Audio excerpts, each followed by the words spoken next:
I'm Mike, and this is a hype-free take on some of the drone news that's happened in the past couple days.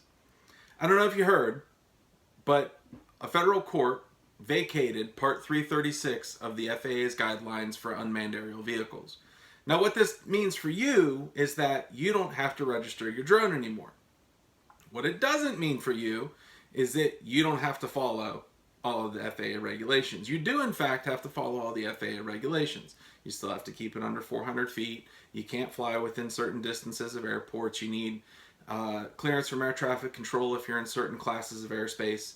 All of that still applies. However, you do not have to put your name on a list and give $5 to the FAA so that you can write your numbers on your drone. Now, interestingly enough, and probably not surprisingly, as soon as that announcement was made, DJI came out and stated today in an email to their customer base that they would be requiring a firmware update along with an app update, which would introduce possible or probable restrictions into how you fly DJI aircraft.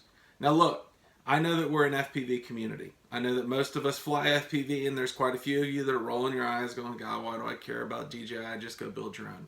However, there's many of us that make our bread and butter or that fly DJI products on a regular basis, not just for things like aerial photography, but to do our vlogs or to do real estate. This does actually impact our community. On Friday, a new firmware and a new app update will come out that will, they're not very clear. It seems like it's going to enforce some of the previous FAA restrictions, meaning that they're going to keep you under 400 feet and perhaps limit you from flying in possibly restricted or semi-restricted areas. Now, one of the big things that has come out of this is whether or not, for instance, in the area that I live in Hampton Roads, we're covered by Class C airspace all over the place. Now, technically, if I get a waiver from air traffic control, I can fly as long as I keep it under 400 feet.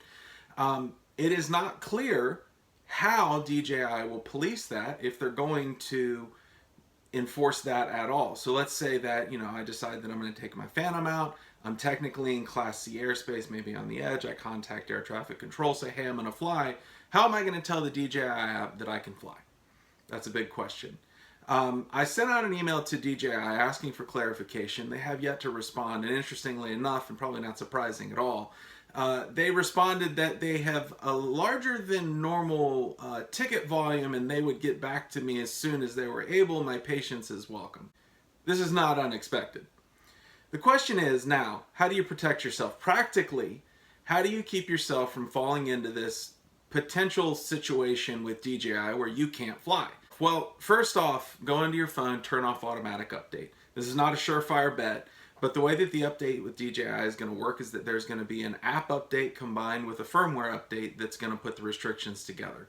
Now, the reason I say that this is not necessarily a guaranteed fix is that DJI may already have the software lurking in their device, and all they have to do is turn on a feature. And it'll force the upgrade at that point, and you will have to get the new firmware. Given the fact that the FAA has indicated that they would prefer for the drone manufacturers to regulate themselves, I can understand why DJI would want to go ahead and do this. It does prevent the occasional wahoo from running out and flying into, say, the White House lawn. On the other hand, I'm not sure that me as a consumer, I'm not real big on DJI telling me when and where I can and can't fly. That is the job of the United States federal government or the Federal Air Administration of wherever you live. So, take this as you will. If you own a DJI craft, turn off your automatic updates. You may be able to fly with the old firmware and you'll be safe. You won't have to fall under DJI's regulations until we get some clarity. If the pushback is as large as I think it's going to be, DJI may walk this back or they may do something different. You never know. But in the meantime, stay tuned. As soon as I have more information, I'll get back to you. This is Mike. I'm taking off. Y'all have a great day.